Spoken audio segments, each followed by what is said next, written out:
and welcome to Talkin Baseball. Players only. T-Ploof, J Swizzy, BBD.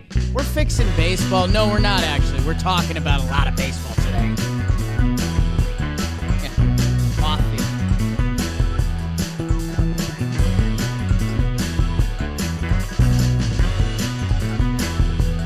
Hello and welcome back to Talkin Baseball. That's not John Boy, you're right. It's Thick Daddy Jake with Trev, BBD in the corner producing his butt off. Welcome to Talkin Baseball presented by Seat Geek. You love baseball, we love baseball. Why don't you have a seat with Seat Geek? They show you the good seats. They got the street light system telling you if it's a good seat or a bad seat. Trev, what are you just about to say? I love the size of the bubbles. Bigger the green bubble, the better the deal, baby. It just makes it really easy to go in there and get yourself, a value. Everyone wants to feel like they're getting some sort of value. SeatGeek makes it easy for you to see if you are or not. Big old bubble butt. Use code TALKIN, $20 off your tickets at SeatGeek with your first purchase. Code TALKIN, that's $20 off. SeatGeek.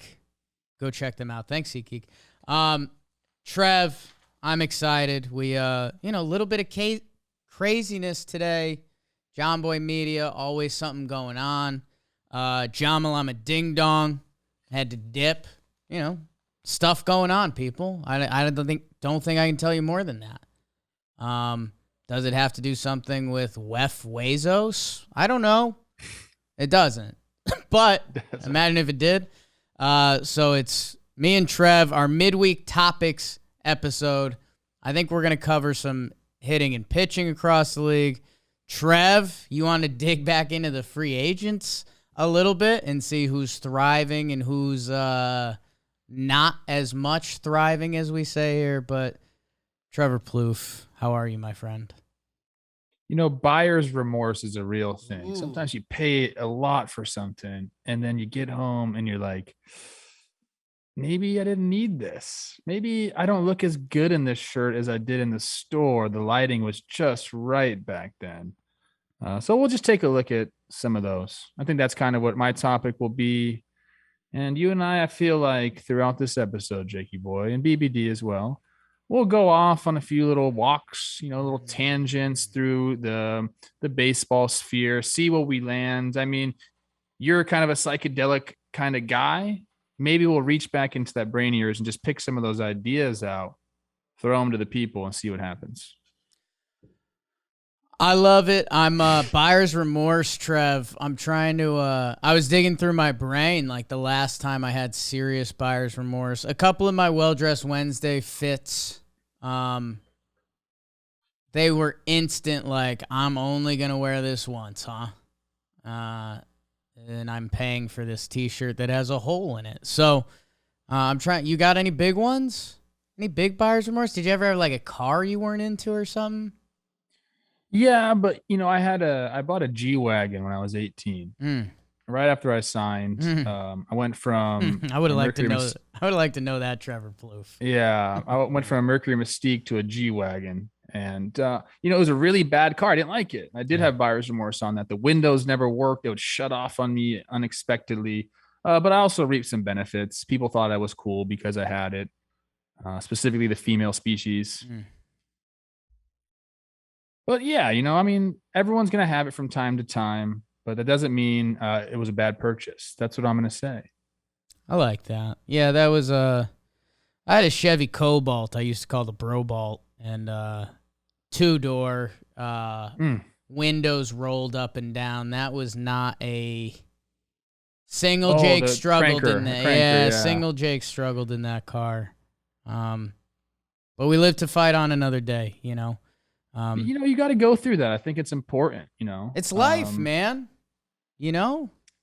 My Mercury Mystique used to, when it idled, it would shake really bad. But when it drove, it was smooth like butter. So I'd have to try to time up the stoplights and the stop signs. I'd try to kind of roll into it because if I did, put the brakes on too hard, started shaking on me, then that wasn't a good look. Well, let's roll into this episode. BBD, you ever have buyer's remorse? Yes. Anything good? Okay. Just What? no stories come to mind, but Well, you felt the emotion. Yes. Okay. There's always that extra sushi roll that you order. It's like, I didn't need Ooh. that. See, that's need where that. I think you're and my cores differ. And speaking of, Trev, are you Roman ready for this episode? I know you are. You were pretty hype. We had a little FaceTime last night and just like, we got to bring it today. Like, it's game day. It's game day. Like, we got to win the series. And you can win your series at home with Roman. If you're going into the bedroom and you don't believe in your free agent signing, I would maybe talk to Roman. I would talk to one of their U.S. licensed healthcare professionals, who, by the way, 52% of men ages 40 to 70 will experience some form of ED. We're getting rid of the stigma, all right? Please. Whether it's a Chevy Cobalt, a G-Wagon, it doesn't matter. As long as it's hard. It's running. As long as it's running. If your car's not running when you want it to run, you got somewhere to be. You got to finish up somewhere. Go to Roman. GetRoman.com/talkin. Get 15 months off your first month of treatment. GetRoman.com/talkin. Be Roman ready. $15 off your first month of ED treatment. Sometimes a Chevy Cobalt's all you need to get the job done. Oh, there's a lot of people You know what I mean? who like the Chevy Cobalt. All right. I mean, Milford, Connecticut, around 2013. Woo! GetRoman.com/talk. Thanks, Roman. All Trev, do you wanna bat lead? Are you trying to get on, or are you trying to drive home runs today? You want to go, or you want me to go? I'll lead off. Get it. I like batting lead off. I like getting to the plate, knowing I'm going to get a heater that first pitch, if you know what I mean. Yeah. Sometimes 1-0 Roman. is how you start the game off. Yeah. Brian Dozier, Jock Jones, 1-0 type guys. Who else is a 1-0 type guy? I love Jock Jones. Honestly, the one that jumps to my head in Yankee land is Alfonso Soriano. I was going to say He was a Soriano, badass, yeah. dude. Like, that was just What a like, fucking that dude was Roman ready with that bat. You shitting me? He's got a hammer. Trev, you're saying? I have a question, because this is gonna change the order a little bit. We're gonna go over the top free agent signings. We're just gonna check in on these guys, see how they're doing, see if the fan base and then the front office and the team has buyer's remorse. I'm probably gonna lean no, because we're still just 1 month into a lot of these deals, but it's fun to check in on them. Now, do you want to go average value, average annual value, or Ooh. total money? I think I'm a total money guy. I think at the end of the day, that's what's going in your bank account. So, and yeah, Trev, I love the idea. I think, 1 month in baseball it's a weird mix of something and nothing at the same time. And, I think this might be therapeutic for, at some point we're probably going to talk about like a Trevor story. And hey, it's 1 month. It's 1 month, but some people are happy with their purchase. So, run where you want, Trev. I think we'll start off with the most happy, and he's not going to be on this list because of total value of his contract. It's Carlos Rodon. Signed to the 2-year 44. He's got the opt-out after this year if he reaches a certain amount of innings. I believe it's 110 innings. And, if he stays healthy, there's no doubt he's going to do that, and he's going to break the bank. I mean, the way he's pitching right now, checking in on him, he pitched last night at 12 Ks. Excuse me, pitched on Monday night, had 12 Ks. 4-1 with a 1.8, 0.914 whip. That's there's no buyer's remorse there. You're running back to the store, seeing if they still got any of those, and you're going to buy some extra for when you run out of Carlos Rodon. Right off the rip, it's just Giants are doing it. His baseball savant is off the charts. The formula was there. We talked about it all offseason, how this guy was a big prospect. He had some shoulder stuff. He absolutely shoved. Looked like he ran out of gas. He signs a deal with San Francisco that we've talked about their training staff and their coaching staff, taking care of the older athletes while also helping them achieve higher levels. And yeah, man, his baseball savant is lit up red. as good of a start as you can ask for. The 1.8 ERA, striking out 53 guys in 35 innings. Like, who is this dude? And yeah, man, if he hits free agency like this, and what was it, 110 innings? Yeah, this guy's gonna get a bag, and deservedly so. So this is the second year in a row the Giants have done something like this. Last year it was Gossman. He was what was he last year? 1 year, 18 or something like that? They qualifying offered him, so yeah, I think it was right around. And then what did they have him for before that? I think he was finishing out his contract, so it was probably just a little below that. Because I think he had not one breakout year, but we can get in there. Let's see.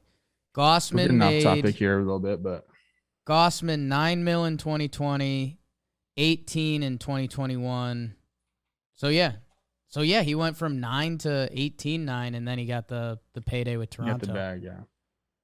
Well, 2 years in a row where they're just getting the dollars are there, $18, $22 million, but you're not, locked into some big contract. And this is exactly what they want to do. They would sign guys like this every single year. If they had a chance, and now it's 2 for 2 for them, they're going to do it again next year. We'll see who it's going to be. Maybe after we dive through these free agents, we'll go and check out who the 2023 Gossman and Rodon is going to be, because the fucking Giants are going to find him. That's for sure. And Trev, you always depict this well, but like we have a number in our head for contracts for the best players, and the bar gets set. But if we see Kevin Gossman or Carlos Rodon and they pitch well 1 year, $20 million, that's worth more than that. Because we always talk about the lifetime of the contract, and if a guy is doing that year one and they signed a 5-year contract, it's that could be a $40 million return. It's tough to measure it perfectly. I know some of the WAR stats try to do that, but yeah, man, like that's incredible value. 100%. Let's go to the list a little bit. First, the biggest free agent signing, total value in dollars, was Corey Seager. The Texas Rangers signed for 10 years, $325 million, less than Tom Brady's going to get paid to broadcast games. That's nuts, dude. What is that? I'm in. I'll do research for you, Tom. Corey Seager with the Rangers. Rangers not off to a hot start. And you know what? Seager kind of, I'll say, has been average. I'm not worried about him at all. Okay. Again, I try to tell this to you all the time. If you start off like this right now, the OPS isn't there. 645, 231 batting average. He's at 94 OPS plus. We'll kind of get into that a little bit later with your topic. Yeah. But he was getting it going towards the end of April. And then the last 4 games, he went over to bring his numbers down a little bit. I think he's going to be fine. He's already racked up 0.6 WAR. If you average that over 6 months, you're looking at a 3.6 player. And, that's not what they're paying him to be. You're paying him to be more of like a 5 to 7 type guy. But I believe he's going to get going and his numbers will be. I think the Rangers are completely fine with this. Seager, and you're right, Trev, we're going to talk about this a little bit. He's off to a slowish start for his standards, but it's nothing to go nuts about. He's got a good week and we're back. Exactly. He's got a couple homers there. Clearly, obviously the numbers are below his standard. He's a career 861 OPS, but hitting is down across the league. And, I think he looks like Corey Seager. You're right. I mean, the fact he's still racking up positive WAR and on pace for, like you're saying, a 3-4 WAR season when he hasn't really gotten going, I think that's fine. And I don't think Texas is worried there. Your guy Marcus, I could see people raising some eyebrows a little bit. It's a tough start.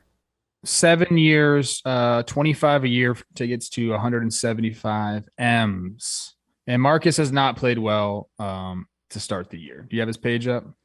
I do. He's 178, 244, a 234 slug, a 477 OPS. He hasn't gotten that home run yet. I know you love Marcus Semien. I love what he did his last 2 full seasons and everything you say about him as a work ethic guy and a guy.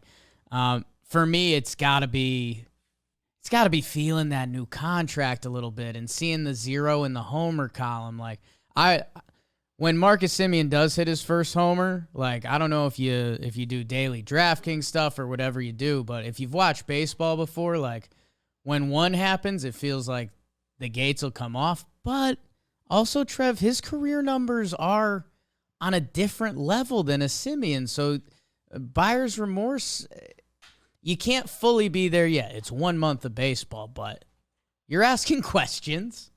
One month into a 7-year deal, you better not be panicking yet. But yeah, you're not loving what you're seeing. And if you're going over his game logs, he just never really got the ball rolling this year. You know, early on, I always like to have like one big game where I got, I don't know, 3-4 hits. Then you felt like, you know, I could have a little stretch where maybe I went 0 for 3 with the walk and it doesn't affect you. But when I'm looking at his game logs now, just a lot of 1-fers. Then you start mixing the 0-fers, and then your numbers start to look the way they look. And then you're looking at the Jumbotron and things start to snowball from there. He's a phenomenal worker. I'm not really worried about him. But, you know, if you're Texas right now and you're the Texas Rangers fans, I'd say your buyer's remorse level is somewhere in the middle. I think you're thinking about it a little bit. I'm not saying you should. I'm saying, what's the zeitgeist? Yeah, I'm trying to think of the good, weird, Jakey comparison. I feel like Marcus Semien right now is like a 5-wood in the golf bag that you were like, well, you know, I hit my 4-iron that far, but it's a nice club, so let me get it. And the first couple times you just topped it down the fairway and it ain't happening. Marcus will get it going. I mean, he opened up May with 3 straight 2-hit games, and then he ran into the buzzsaw of the Yankees. Whoops. But yeah, and Trev, we keep teasing it a little bit. Like I'm going to talk about how hitting is just down across the league, and some of the numbers behind it that, like all these guys that we're gonna mention, like Marcus has dug a little bit of a hole, but 2 good weeks, he's an above league average player this year. Like the hitting is so far down, but we'll continue shopping. I have another note on Semien. Mm-hmm. Last year, you know, it was an incredible year, but on May 1st, a month into the season, about where we are now, he had a 665 OPS, 217, 294, 371 slash line. He had a lot more homers mixed in, 5 versus 0. But it took him that first full month to really get going a year ago. So okay. Here's what I worry a little bit is that I'm not saying he needs motivation. I don't know. I don't think he's that person that needs the motivation of winning, but they're not going to win there. Yeah. And sometimes I think, you know, when you're a ball player and you get into a rut, one way to get out of it is think about, dude, I'm just going to do whatever I can to help this team win a ball game. If those wins are few and far between, right, and you can't really tell yourself that, you know, we'll see how he answers the bell. I think he's going to be fine. Like if it was anybody else, I'd have a little bit more doubt in my mind, but it's a great stat you brought up there, BBD. So now maybe the Texas Rangers fans, buyer's remorse levels a little bit less than average. Just a little bit below that. And like we spent a lot of money, but I think it's going to be worth it. And you know what? I want to take something back. I when I mentioned Corey Seager before, you know, I said his numbers are in a different world than Semien. And offensively, they kind of are. Marcus Semien's a guy that's racked up a lot of WAR. He's got more WAR than Seager. It was like 28 to 21. So, you know, he had some big years, Marcus, like eight WAR years, man. His big years are big. So hey, field the ball. His outs above average are low right now. His sprint speed's still 93rd percentile. So dude's still athletic. That's up from 87th last year. So he's a guy. I think you just circle that and say when that one does happen in the homer column, I wouldn't be shocked if there's a 4-homer week coming. Go Marcus. We love you, man. Love. You're a stud. Hot. Moving on, we'll go to Kris Bryant from Kelsey Wingert's Rocks. 7 years, 182 M's. That's 26 a year. And, I'll let you go with this one. This is the Rockies, formerly your team. Now you're a Snake guy. How's the feeling out there in Rocky Land? I'll give you the stats. He is right now, currently, as we're taping this, not playing. Got a sore back. I think he's going to get a cortisone shot in it. So you got to kind of take that into account. 7 years you got him for. And right now, it's not looking too hot. Hasn't played well defensively, and a 689 OPS, no homers, for a 93 OPS plus. So off the rip, Formerly my Rocks. Yes. It's always a tricky conversation. Kris Bryant, MVP in the bag. For me, the weirdest part is left fielder Kris Bryant. Some of his outfield stuff ain't there right now, and it's okay. So, Trevor Story, who we're going to talk about, or whether it's going back to Nolan Arenado, seemed like he kind of had a guy there. It's way too early to jump to conclusions. His numbers, and you factor in the injury, and the fact that they were winning games, not a completely awful start. For me, it's still just a fit in how everything went down there. But yeah, Kris Bryant was apparently their guy, and the Rockies think they know something about winning at home now. So I don't know. There's no reason to twist the knife or buyer's remorse. I guess the only thing would be, for me, it would still be Nolan Arenado. I'm biased to good third baseman. That's part of our connection, Trev. That it just feels like Nolan Arenado, who was your guy, could still be in-house if you just handled things a little differently. And instead, we're talking about Kris Bryant and, playing left field and the next 7 years. I'm not too worried about him. Again, a 281, 338 on base. Comparatively around the league, that ain't bad right now. Yeah, and he hasn't played in 2.5 weeks. So I can understand why people would say, okay, well, this is not great. But think about where the Rockies are. Yeah. They're hitting the crap out of the ball. Okay. And as of we're taping this, 16-13. I know that's a daunting division that they play in. But you got to say to yourself, hey, our offense has looked really good. And this has been without any help from Kris Bryant. So when he comes back, get his back healthy. He did have the cortisone shot. So hopefully that brings things down. You get him back. Maybe you keep going. Maybe he's the guy when he comes back, keeps this ship going the right way. So I think I'll go the other way. I don't think there's much buyer's remorse. I think people are happy in Colorado that they signed somebody. You got to be happy about that. You want your team to make moves. This guy's a really good ball player. Colorado spin is we're winning games and we don't even have them yet. So yeah, they're good. They're good. Got Kelsey Winger. Kris Bryant's they bought a blender to lose some weight and they already dropped 2 pounds, but they only haven't even juiced once. yet. Yeah, they're still waiting to get in there. Okay, we're gonna skip Freddie Freeman. Yeah, they're happy. Not much to discuss. 6 years, 162, 27 M's a year. The guy's going off. He's a stud. And you know what? He's really helped their team when a lot of the regulars have not been performing up to their standards. You got Freddie Freeman here, 918 OPS. He's got the 403 on base percentage, which is what he does, at an elite rate, is get on base. Racked up 1.2 WAR already. Dodgers are happy. They maneuvered this perfectly. Are Dodgers fans ever mad? I don't know. I think Dodger fans kind of live the life. I think they enjoy the summer with a hint of baseball, and then they're like, all right, postseason time, let's rock. That sounds pretty nice. And yeah, I texted Moylan the other day because I was watching the Sunday night game, and Freddie, he got a low and away changeup that a bunch of hitters would roll over, and he flicked it in the gap for a double. And I texted him, I was like, dude, could Freddie hit 400? And he's like, if he wanted to, he could give that a run. He's that good with the bat, but he'll hit a couple homers and just hit 310 too. You got to love Freddie. He's one of the class examples of when people say, oh, you got to get your A swing off. I'm like, well, bro, sometimes you can't get your A swing off. Yeah. Sometimes you don't have your ace swing. The ace swing is gone from your bag, bro. So Freddie, like you're talking about, I know that swing. Everyone knows that swing. Yeah. Keeps his hands through the ball long enough where he can poke it out to left. Shortens up when he needs to.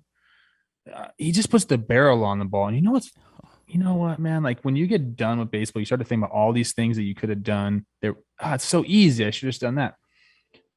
There was a lot of times in my career where I adopted like a 2-strike approach where I would kind of spread out a little bit. It wasn't drastic. I wasn't just trying to play pepper, but spread out a little bit, choke up a little bit. And all you're trying to do is put the barrel on the ball. There are times where you feel lost and like the only thing you could tell yourself is just try to put the barrel on the ball.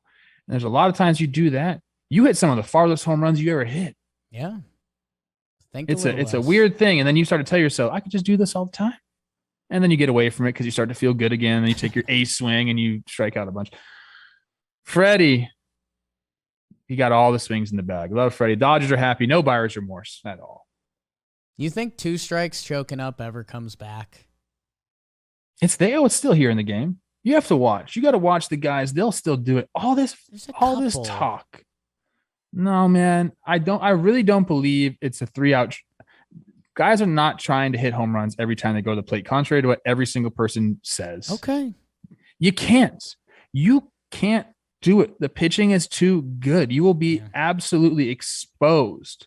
Now you can put yourself in the right positions. I understand that, but there are times, man, where that ace swing ain't there. Look at Joey Votto. I mean, some of the best hitters in the freaking game have 2-strike approaches. It's true. I guess Miguel Cabrera. I mean, you're right. You're naming some of the best hitters in the game, and the whole conversation around those guys are so good, they're different. That there is a whole nother tier, a mid-tier of baseball players that are getting big shifts, and they get 2 strikes, and they're still swinging for the fence. That like, I don't know. That's they say they get paid for the homer, so they go for the homer. I don't know. You just like to see it. I'd like to see it a little more. I'd like if I flipped on a channel and I was watching my Snakes or whoever I'm watching late night, on the moon a little bit, and it's 2 strikes and you see a guy like, all right, I got to put this ball in play. I would have, going back, things I would have changed about myself offensively. I would have battled way more with 2 strikes. Way more with 2 strikes, because I feel like if you can just work some counts there, get a few knocks here and there, work it, get a walk. Like, it's all about confidence, man. And instead of walking back with a 3 or 4 pitch strikeout, you battle, you see 5 or 6 pitches. That's going to help you in your next at bat too. Or you get that knock and then it takes some pressure off you. Then you can go up there and say, fuck it all out. I'm going to go all out here. I'll ambush this pitch, try to hit one. Like, it all goes hand in hand, man. Like, I would have went back and tried to really buckled down with 2 strikes. Oh, that's what we should have done today. Just relived your whole baseball life. Just year oh my by God, year. just yelling at myself. Why didn't you do this? You idiots, dude. Why didn't you listen to Burt Blyleven?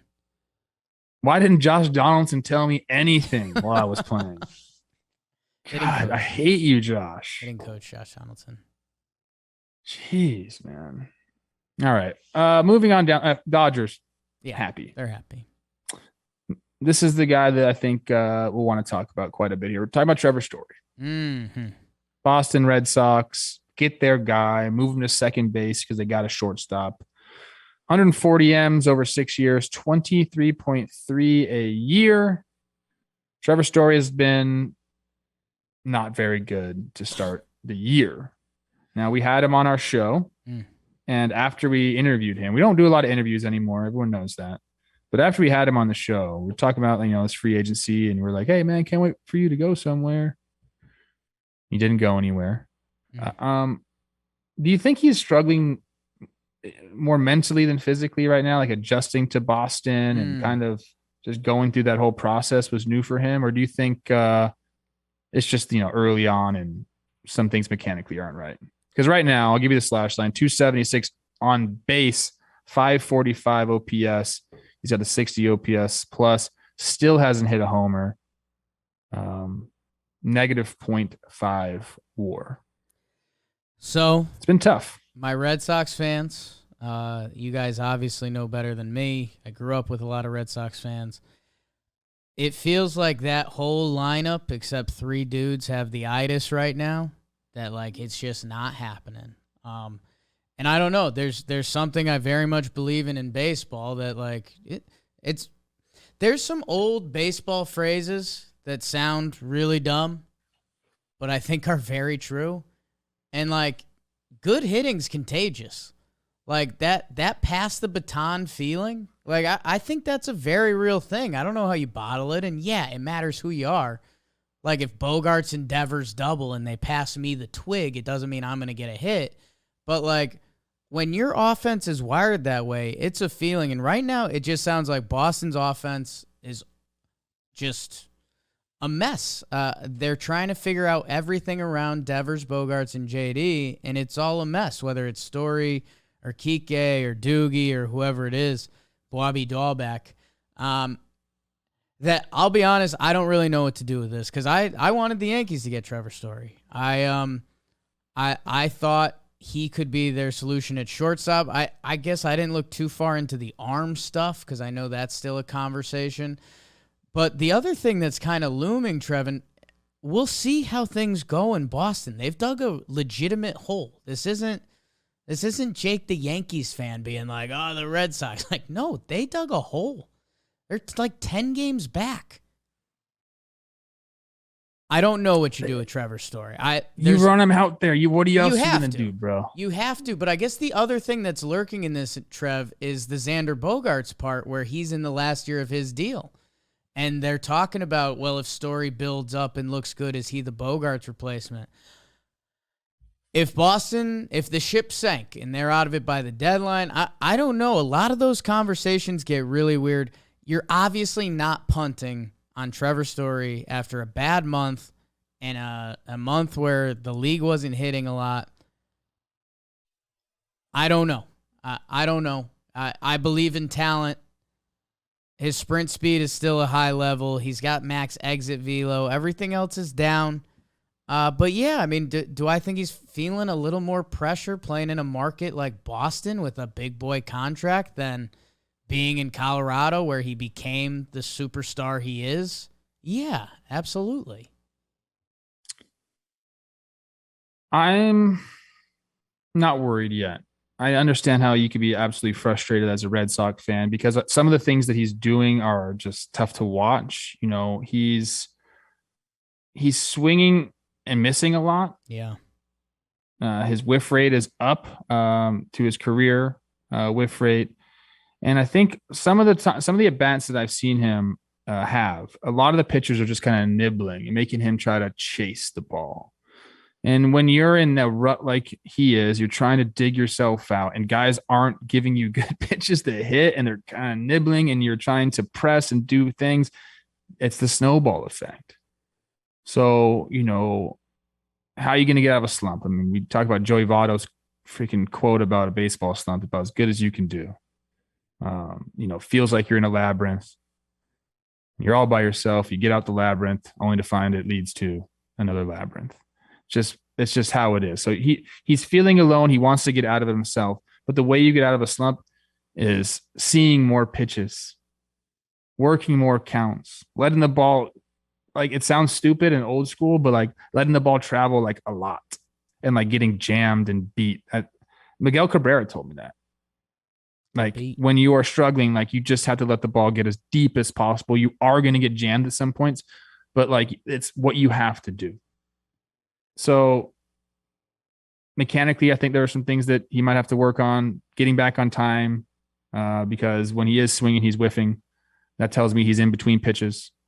But I also think, you know, it's playing in Boston and it's different. And there are some expectations that come along with playing for a franchise like that. It's a different vibe than Colorado, bro. And dude, it's a hugely different vibe. There's one other thing that we're missing. He's playing second base for the first time. Like, you think that's not in his head? That's another thing. I mean, after watching Gleyber Torres and how that guy plays defense at shortstop and second base, I mean, this is kind of reverse, but Trevor Story had played 733 games at shortstop at the major league level coming into this year. He had played 0 at second base. And now he's the starting second baseman for the Boston Red Sox. That'll twist you up, man. That'll twist you up. You're doing a lot of thinking. That's a completely different play.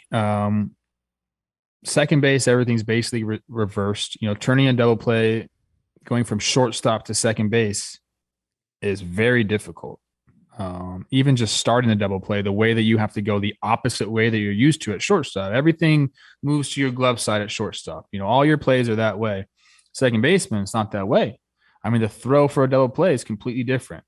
So you have to think about stuff like that. You're lining up differently in shifts. Your bunt responsibilities are different. Your relay responsibilities are different. You're seeing just a completely different atmosphere. When guys hook balls, it goes towards the line. So at shortstop, a guy hooks a ball, it's going towards to the left field line. At second base, it's just different, man. Like everything is different there. So yeah, that is a big part of the adjustment. But I think he's good enough where he's going to make the adjustment. And we're going to be sitting here laughing about how on May 11th, we talked that he was struggling. I really, really believe that because honestly, mainly for two reasons. One, he has a track record. Two, the interview we did with him, like seeing who he is as a person and like kind of like the mentality that he has, he'll be okay. I think so too. Buyer's remorse level for Boston fans right now, pretty high. They're nervous. They're nervous, especially with Xander having to get paid after this year and still some taste of Mookie in their mouth. Ooh, that was a weird phrase. And yeah, Trev, this is one of my Short King, like, deepest, darkest secrets. Second base is kind of the Short King position. BBD has some second baseman pride in him. That was his position as a youth. I hated second base. It felt like I was looking at the field the wrong way. Like short, third, center, left, right. Even your Short King had a couple first base innings back in the day. Second base was the least comfortable I was ever on a baseball field. It's interesting, man. It is. It's just feels backwards. Trev, no, it doesn't feel backwards. Some athletic greens. Yeah, I need that. Trev, let's let this rip. Like hot boy summer's coming. And I think we got to just go full tilt with our AG1 athletic greens. What if you want more energy? Trev, are you hard pressed on time? How many kids did you pick up today? 2 kids. 2 kids. That takes time. Yeah. It takes time, bro. Athletic greens. It's delicious. AG1, you're absorbing 75 high-quality vitamins, minerals, whole food source superfoods. They gave us some, and we housed it, and I need the system. I want to go in. I'm ready. It's lifestyle friendly, whether you're keto, paleo, vegan, dairy, gluten-free.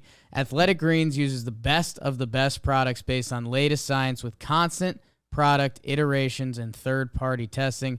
With Athletic Greens, you're investing in an all-in-one nutritional insurance. That sounds good. I just heard Glasnow on the Rose rotation talking about getting right, and I was like, if Tyler Glasnow is worried about getting his body more right, maybe I need to be more worried. What's wrong with that guy?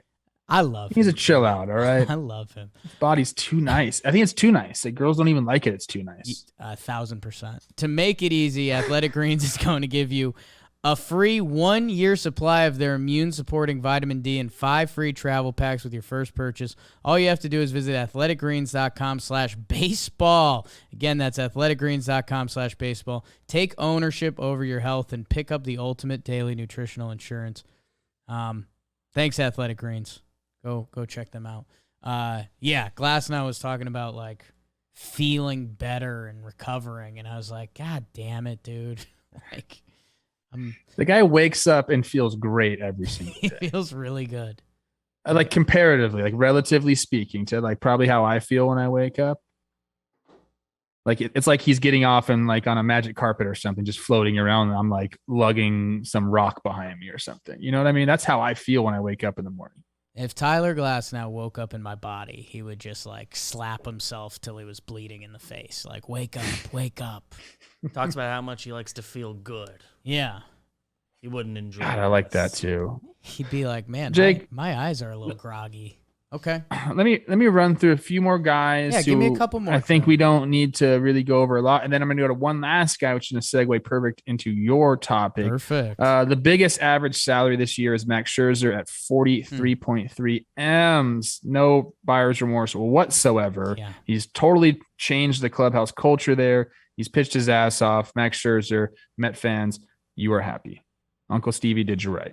The most happy. Good for them. Justin Verlander, 25 mil over 2 years. They're happy. Dude, remember all that? Like the Yankees were in, a few teams were in, and he locked up 2 for 25, and we all, he looks locked in, dude. 5 starts in. He's got a 1.93.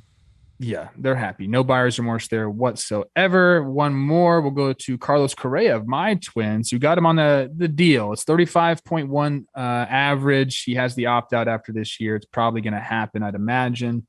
I'd say they're happy. I don't think there's any buyer's remorse there. I also think he's changed the culture a little bit there. I love what he's doing when he's talking about Byron Buxton, saying this is his team.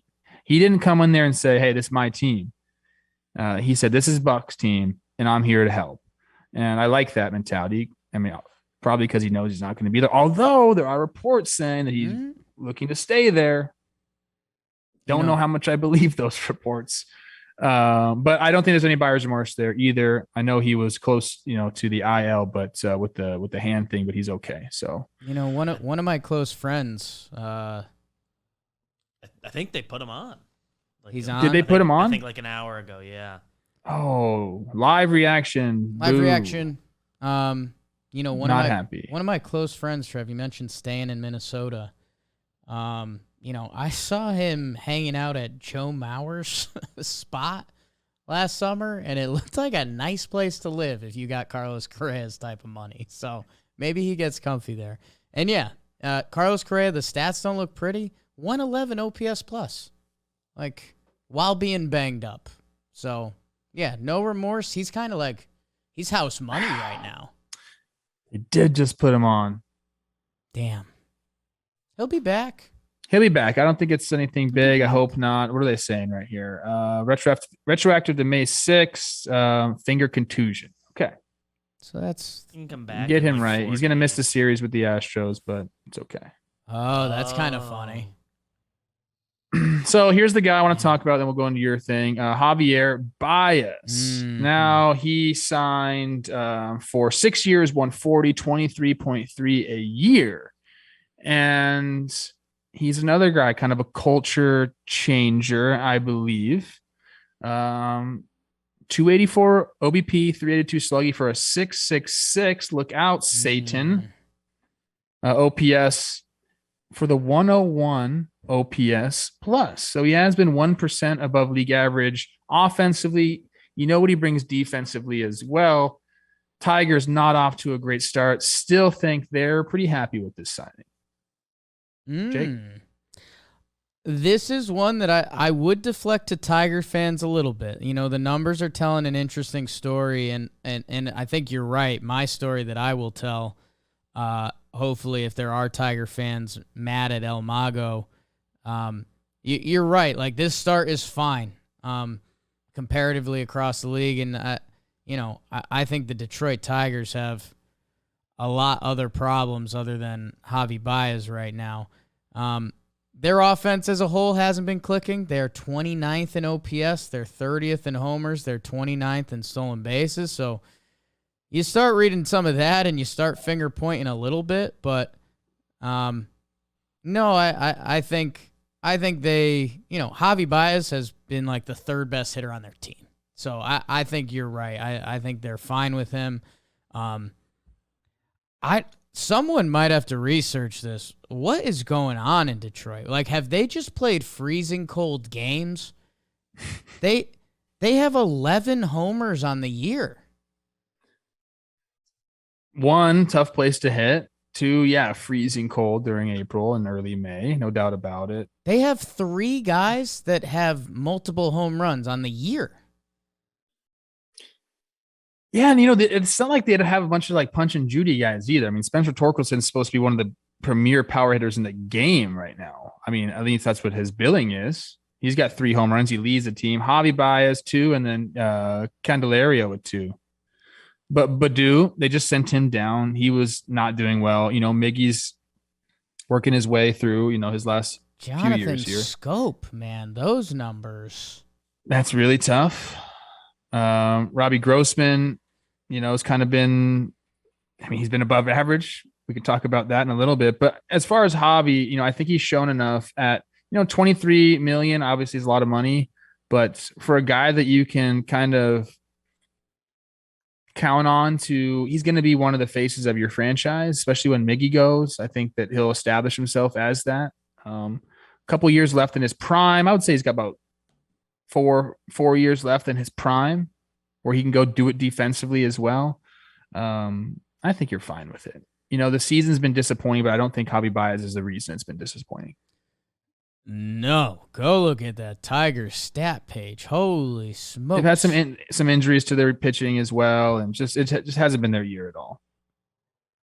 Man, that's tough. That's one of those Tiger fans. I know my guy Ray originally reached out last year before they got it going. It became a joke on the show.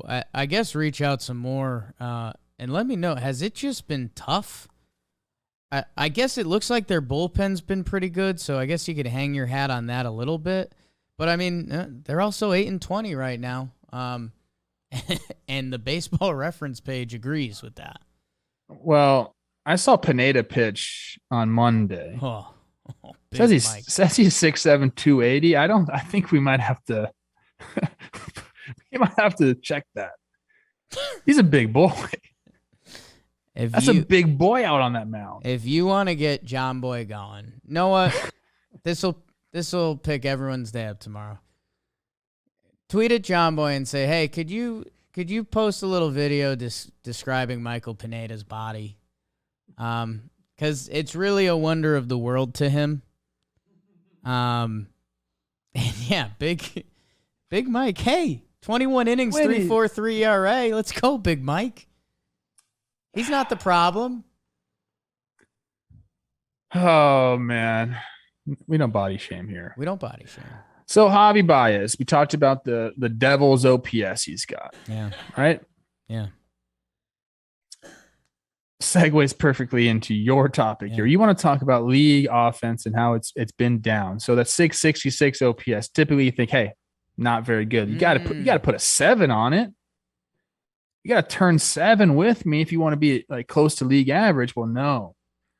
666 is getting you 101 OPS plus right now. Trev, it's insane. And the Tigers as a whole may be the perfect example. And before I get into this, last thing we want to shout out today. If you don't know, we got boxing now. Inside Boxing Live. Our guy Dan Canobio. He does a really good job. He does, man. He's got a really funny personality. He kind of gives off this tough Italian Long Island dad, but he's got kind of like a cute side to him. And he's from the boxing world. He comes from a boxing family, and he's had huge guests: Tyson, Dame Lillard, Ryan Garcia. Check out some follow counts on that dude. Canelo, and Canelo just got beat this weekend. And dude, the way we talk about baseball, he talks about boxing. His eyes light up. He says there's always a story. There's always a drama. He loves it. Head over to John Boy Boxing YouTube channel. Check it out. It's on Inside Boxing Live is on all the favorite podcast apps and all that. Dan's a great dude. You might remember him from the Blitzball battle as well. Trevor, we talked last night, and, we're honest with the people. We were like, people are listening to Talkin' Baseball. We got to start bringing the heat. Dude, it's like sometimes I don't understand how many people listen to our show. It's very humbling. Big numbers, bro. Yeah. That it was kind of like, you know what? I kind of feel like Trevor's story right now. You're above Trevor's story. No, Trev, like we got through the first month of the season. Like spring training happened quick, then we're playing games and like, I think we still have a winning record. Like, we probably put up like a 16-12, but we're talking baseball. We should be the first team to 20 wins. That's what we do. All of that was symbolical. And we had our topics episode today, and I said, what do I want to talk about? And Trev, it's hitting. I mean, we're hitters. Blitz ball, pro ball, wherever you play, we hit. That's what we do. Get in the box. Trev, hitting around the league just seems so down that I was like, all right, what's the right way to do this? Because we could do all the spiels. Pitching's better. Velo's up. The sticky stuff, all that. Cold weather. We love talking about cold weather.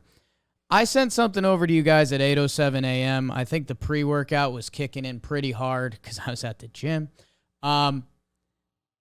And I was like, you know what? I want to see, is there an easy way to look up the over-under results from so far this season? Like, am I just dreaming this? Because it feels like every time you tune into a baseball game, or if you look at the MLB app, it's like, well, all right, it's 1-0 in LA, and it's 0-0 in the 6th in Detroit. Trev, there are 5 teams in baseball this year that the over is hitting over 50% of the time. Seattle, Philly, St. Louis, Atlanta, Cleveland, and Cincinnati at a 68% clip. And I don't think that's because of their offense. I think that's unfortunately because of their pitching. 19-9-1 if you've taken the over in Cincinnati. Important to some of the gambling crew. I'm not even going down that road, Trevor, because I'm going down the fact that there's 3 teams that are at 50% clips on the over-under. Shout out Cubs, Rockies, and Giants. Everybody else, over 2/3 of the league, the games are hitting the under, which again, people, Vegas plays for keeps. They're not throwing lines out there just to mess around, or I think this guy's going to get a couple hits today because he looked good in BP. They're playing for quiche. This is real. The Houston Astros, 21-8 going under. Boston, that's surprising. 20-9 going under. Those two teams are opposite. That makes sense. Yeah. Boston not hitting. Houston's pitching so well that they're going under. Detroit 19-9. Baltimore 19-9. My Snakes, because they're pitching so damn good, are 19-10-1 if you're betting the under. So I felt good. I was like, okay, the under's hitting all around the league. Offense is down. I wanted to bring this to teams and players. I went to Baseball Savant. I looked at some pitch speed stuff. Not as crazy as I thought. Velo across the league, it's similar to where it is. There's no big spikes. I think, the spikes slowed down as the sticky stuff kind of a little bit here, a little bit there, whatever. Trevor, there are some guys this year, because we look at our players. I kept saying Josh Donaldson's off to a slow start this season. Josh Donaldson's on my Yankees. Your hitting coach, you wish he was your hitting coach sooner. Bringer of rain. Guy's got an MVP trophy at home. Trev, how much does he have in the bank account? You want to guess? Oh, that's a good one. Okay. He made 90-something with this contract, and I want to say going through arbitration, he probably made another 30. So I'm going to go like $124 million. Career to date, 142. Josh Donaldson. That's so much money. so much money. Anyways, Josh Donaldson this year is hitting 220, a 336 on base, a 352 slug. This is a guy with a career 502 slugging. Trevor, OPS plus, which I know a lot of people probably know, but On base plus slugging, but adjusted to the player's ballpark, so we get everything on a level playing field here. He's a 107 plus right now. He's 7% better than your average hitter. Now, it's still below Josh Donaldson's standards. He's been 128, 132 the past couple years. But I wanted to dig up a couple players and a couple stat lines that ties into what you were talking to. That this year, and I don't know how deep we want to go into this, Trev, because I think there's a whole conversation that the balls are dead. I think there's a whole conversation that pitching is just sprinting past hitting right now, and there's no pitchers in the league anymore that you feast off of, like those guys used to exist. But there's got to be something else going on, whether it's spring training or more hitters on the roster, because, Trev, these are some guys with positive OPS pluses. 246 batting average, 317 on base, a 342 slugging for a 660 OPS. 660. That was our guy in a very important trade, Adam Frazier. He's got a 102 OPS plus. And that's above average right now. And Trev, I'm not throwing Adam Frazier under the bus. I thought it was funny that his name popped up. But man, and like after seeing the Detroit Tigers and seeing some of these other numbers of what is like a league average player right now, I'm just a little worried, man. And like I know how proud you are about hitting and how much we low-key, high-key hate pitchers. Like starting pitchers, excuse me. The other stat line before I fully kick it to you was my guy Gleyber Torres. Gleyber Torres is hitting 220 with a 258 on base, a 427 slugging. He's got a 685 OPS. He's a 102 OPS plus.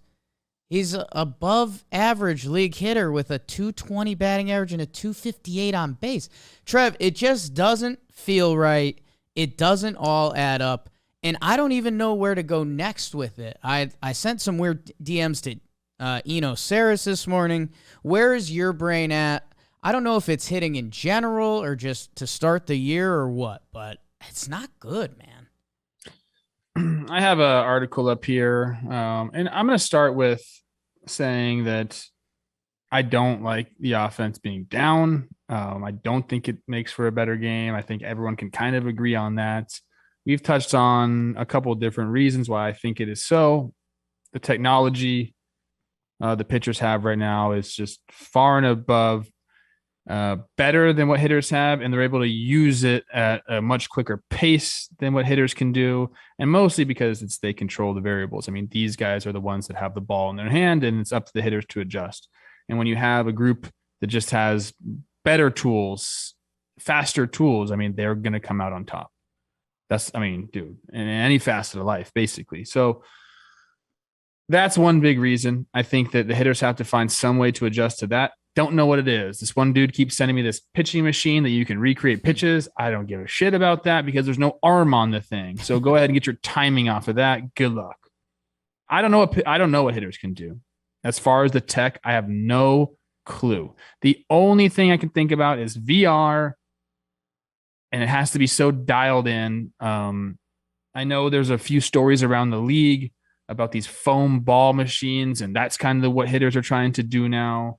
For anybody that doesn't know, it's these pitching machines that you can just crank up to super high speeds. They throw these foam balls that can kind of mimic the rise a little bit of a guy with elite spin on a four seam, or you can just crank it up and throw nasty sliders, all while it being low impact type training.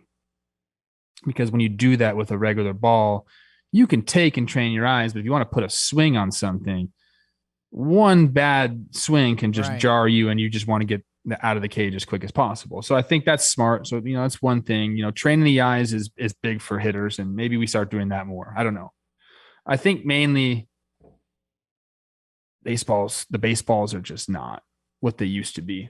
They're not flying. I think that everyone knows that. They don't pass the eye test, according to Dr. Meredith. They also are just being manufactured differently. Go check her out and all her studies about it. Here's some facts I got from this article at overtimeheroics.net. The article is written by Stuart Caruthers. I want to give credit there. Here's some facts. 2021 batting average, 244. 2022, this is through May 4th, 232. Slugging percentage from 411 to 370. On base plus slugging, 728 down to 676. These are league averages. Plate appearances per home run. In 2021, it was 30 plate appearances, 30.6 plate appearances for every home run. Right now, we're up to 41 plate appearances per home run. The exit velocity is the same at 88.8. So the ball's coming off. The launch angle's relatively the same. 12.6 degrees last year, 12.5 degrees this year. So we should be seeing all these slugging numbers line up. They don't line up because, well, the ball's dead. And the runs per game, Jake, 4.5 runs per game last year. We're down to 4.08 through 2022. So when you're hitting the ball just as hard at the same launch angle and your slugging's down like that, and you can still shift the same way, and a lot of the same defenders are still there, and same ballparks. I guess we can talk about Baltimore's park maybe having an effect on it a little bit, this little bit. It's kind of funny. It's the balls. It's the freaking balls, man. You see these guys, like even Josh Naylor. I know there was some wind there in Chicago, but the ball that he hit, it was the 11th inning homer. 3-run shot. He hit it low enough where the wind shouldn't mess with that ball in right field there. Barely got out. And he smacked that ball. You see guys talking about it, tweeting about it. Jazz Chisholm's brought it up. I don't know what we do. You're mixing this elite tech for pitchers with a dead ball, and this is what's going to happen. Do you wish Josh Naylor played with a little more intensity? I love it, man. That was nuts. I told Rosie, that little section right next to the visitors' dugout in Chicago on the south side, it can be ruthless, dude. Yeah. I think they just let people kind of come down as the game goes on. I mean, I know that there's been people thrown out of that section when I was playing a game there they got a little rambunctious, a little too much alcohol, started, using profanity, talking about people's wives and stuff like that. It wasn't good, but I'm okay with people talking crap, and I think they were just kind of making fun of him a little bit. And as a ball player, you just got to kind of accept it, and you try to do what he did. Yeah, he did it. He sure did.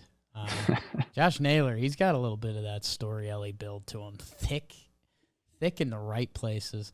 So Trev, you think if we went juicy balls tomorrow that we're fine?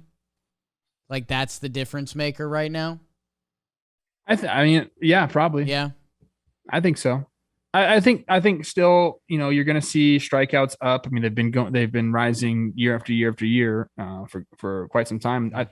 The pitchers are going to be better. I think offensive numbers are going to struggle a little bit because of that, but not this drastic. It's not this drastic. I think it's pretty clear here that we're dealing with a dead ball. Man, and I guess the part where I start getting just frustrated and spinning in circles a little bit is I compared some stats today. I went to 2018 because 2018 was one of the not juice ball years. I think it was 2017 and 19 for sure. And then 2020 was a grab bag. That was fun. 2018, Giancarlo Stanton, a premier all-time power hitter, good chance at the Hall of Fame, 500 homers, all of it.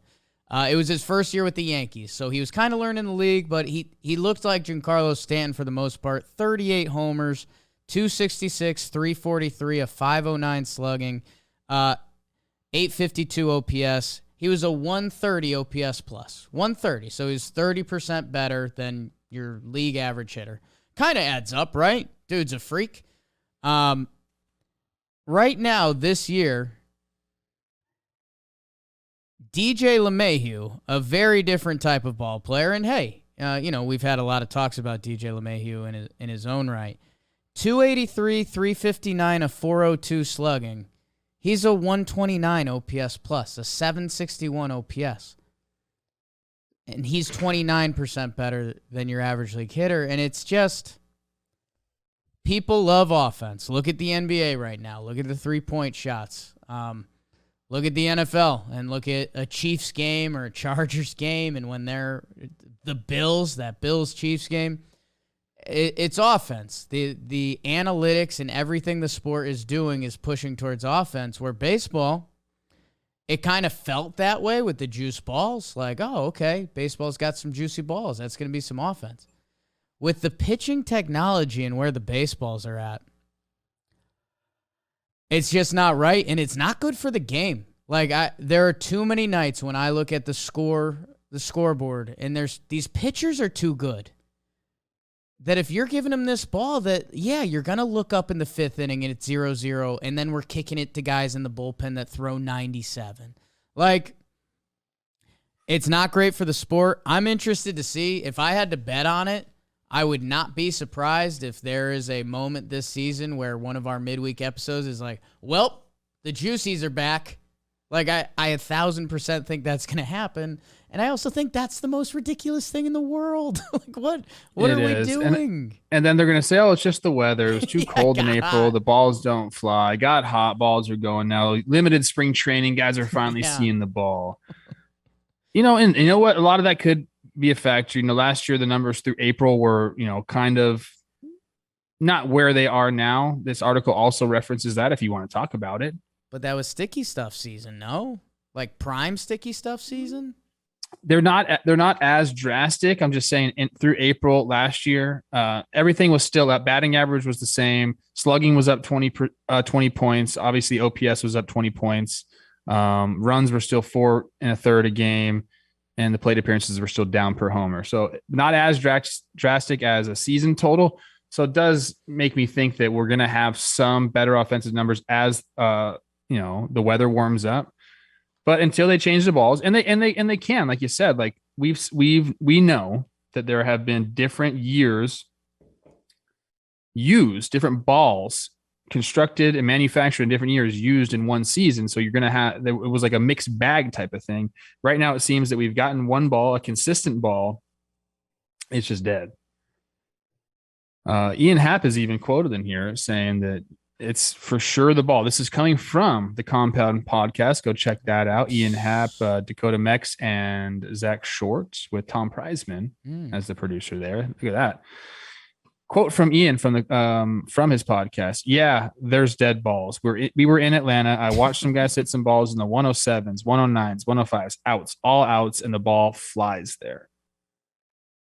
So I don't know, man. It seems stupid that we're talking about this, but it's part of the game. And as far as fixing offense and hitters trying to catch up to pitchers, I don't know what it's going to take, man. I really, really don't. Some really, I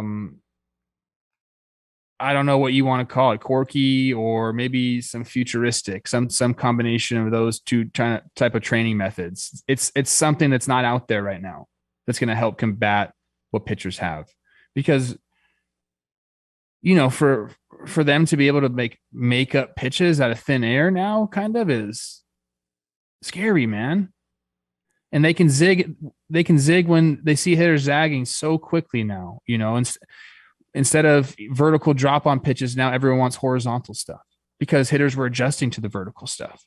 So now they want horizontal, and then the hitters are going to catch up to that. And they're like, no, we're going to go back to the 12-6s in the top of the zone again.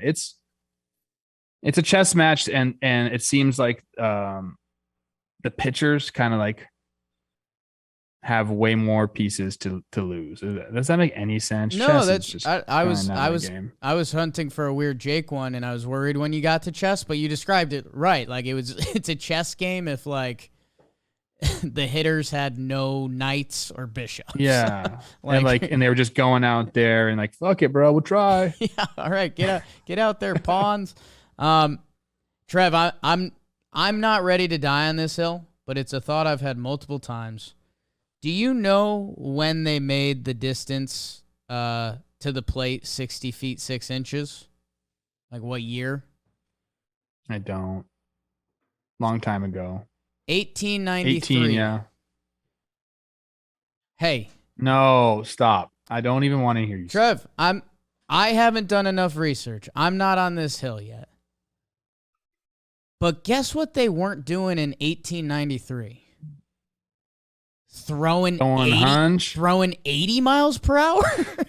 Like we got guys that are pumping. I don't know. You don't know that. There's some footage back then of like a horse and like a guy throwing a ball, and the horse is running pretty fast. That's Trev. I'm gonna come out to LA this. They used to think the curveball was an optical illusion, bro, until they like put some rings and they threw a ball through it. Like, what were people thinking back Trev, in the I day? think were people just like, sorry. This offseason, I'm gonna come out. I'm gonna come back to your shed back there. We're going to get medicated, and we're going to watch that horse racing the pitch video. And, I mean, that's just 1 million views. It's just 1 million views. What were we doing? What were we doing? What were we about back then? Hitters got to figure it out, though. Look, this is the thing. Hitters don't complain as much as pitchers, okay? So I don't want this to come off as us whining at the pitcher. I just want to find a solution for hitters that we can catch up and even the playing field a little bit right now, because we are losing. We are losing out there. And all these MFers that are crushing the ball right now, share your secrets, please. Right? That's the other side of this coin that I guess this won't be my closing point. Shout out to the Taylor Wards, the Manny Machados. Those guys are both triple crowning right now. Trout and Bucks, Jose Ramirez, nobody surprised. I guess all the Cleveland young guys that are hitting, like, hats off to you dudes. And Trev, the one of the other reasons I ended up here and wanted to do this as a topic, it's because it attached to our last episode. Julio Rodriguez, the young star, future star for the Seattle Mariners. We talked about his start and what do you do. He's 255, 319, 349, a 668 OPS. That's 104 OPS plus. That's 4% better than your average player as a rookie. And by the way, he leads the league in stolen bases. He's got 10 swipes. So, like, we're sitting here having conversations like, is it going to click? How's he doing? What's it look like? And meanwhile, this guy who's 21 years old is achieving at a higher than average level. So it's a month in. A lot is going to change, whether we're talking big money free agents, whether we're talking young bloods, whether we're talking getting out of a slump, or I don't know what you do with all the guys that are hitting. Like, that's insane. Those guys deserve a trophy. But yeah, man, I love good pitching. I just need a little more bingo out there. On the flip side of this, if you're a bad starting pitcher right now, you got no one to blame but yourself. Dude, I would like, put those cameras on me right now. Let me get naked, put those dots all over me. Let's put the cameras on me. Let's figure some stuff out. I mean, there are so many ways to improve yourself as a pitcher right now. So many ways. God. So if you're not getting it done as a starter right now, I would go and get in the lab real quick. Get in the lab. Trev, anything else you need to get off your chest, Big Daddy? I mean, we covered a lot. Holy smokes. I love baseball, man. It's been fun getting out to the parks. C Rose and I, as this comes out, we'll be headed down to Anaheim, going to see Trout and Ohtani, and get out to a park. Get out to a park and go see a game. I think that's important. Baseball is meant to be watched in person. It really is. Are you guys pushing press P's? Oh yeah. Are you gonna Are you gonna see Ohtani, dude? He's starting tomorrow, so probably not. But cool. Maybe there is talk that we might be seeing Michael. And that'd be really fun. Jealousy does not look good on me. If you're a hitter, last point, the only thing you can do right now that will benefit you in the long run is going and training your eyes for high velo. Go to a cage, go to a machine that you can pump up as high as you can. Just go watch the balls. Take 100 pitches. Don't even fucking swing. Boom, boom, boom. The more your eyes see it, your body will adjust. Your body's quick enough to catch up to these pitches. It's your eyes. So go do that. That's what we have right now as hitters. go see as high a velo and as nasty a pitches on these pitching machines as you can. I think that's kind of like the best way to remedy how good these pitchers are becoming. Maybe go watch some blitzball, the one-on-one league, the blitzball battle, and maybe you can pick up some tips there from other hitters you see and you like. Trev, players only, baby. Nice chopping it up with you today. Chop cheese. Miss the Bronx. You got it, BBD. You got this one. Jig sucks. Oh, he hit it.